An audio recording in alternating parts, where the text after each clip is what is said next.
5 days left now before the polls open across the country. Down to the wire, North Carolina, between Kay Hagan, the incumbent, the Republican challenger, Thom Tillis. This will be the most expensive race ever, with the price tag already exceeding $100 million.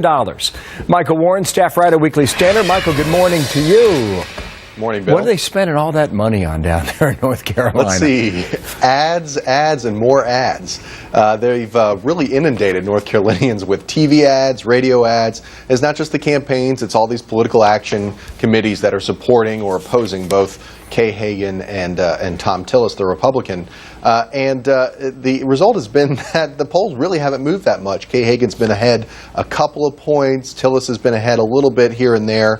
And I've actually heard from people in North Carolina that there is, in some media markets, literally no more ad space to buy. There are no more ad times on radio or TV. And so I think this time next week, everyone in North Carolina will just be relieved to have it all over. I bet, if indeed it is over. You know, you look at the early voting, I think generally speaking, Republicans feel good about Colorado and Iowa.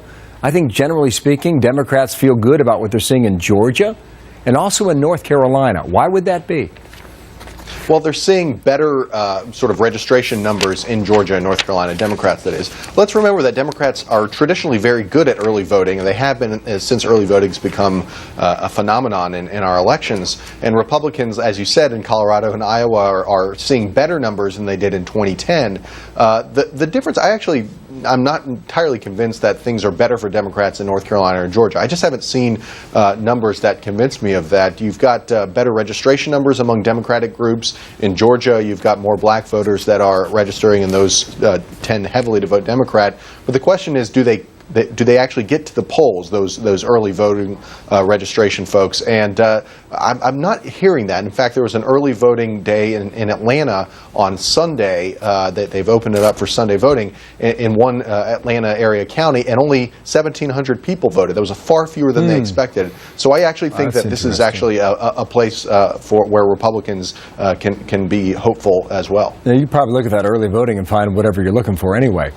In a big picture sense, if you look at the poll closings on Tuesday night, if Kay Hagan wins in North Carolina, that will give a lot of optimism toward the Democratic cause for maintaining or being right on the edge of having control of the Senate still. At the same time, when the polls close in New Hampshire, if Scott Brown beats Jeanne Shaheen, that could be the sign of a Republican wave. Do you see it the same way right now, Michael? I could actually see both of those scenarios happening, where Kay Hagan wins in North Carolina and Democrats are happy, and then Scott Brown wins in New Hampshire and Republicans are thrilled, because this is a state that they didn't think they could win several months ago. I do think that you just look at the raw numbers. Republicans are on track to win at least 6 states. That's South Dakota, Montana, West Virginia, Louisiana, Arkansas, and Alaska. I think they're really good position in Colorado, really good position in Iowa. And so then you're talking about really much better numbers than just barely getting over that majority. So in that sense, that Republicans don't necessarily really even need North Carolina to have good numbers. I think that it will come down to the wire in North Carolina, and Republicans do have somewhat of an advantage with just the momentum in all those other states as well. That could be, but that's why they vote. Thank you, Michael.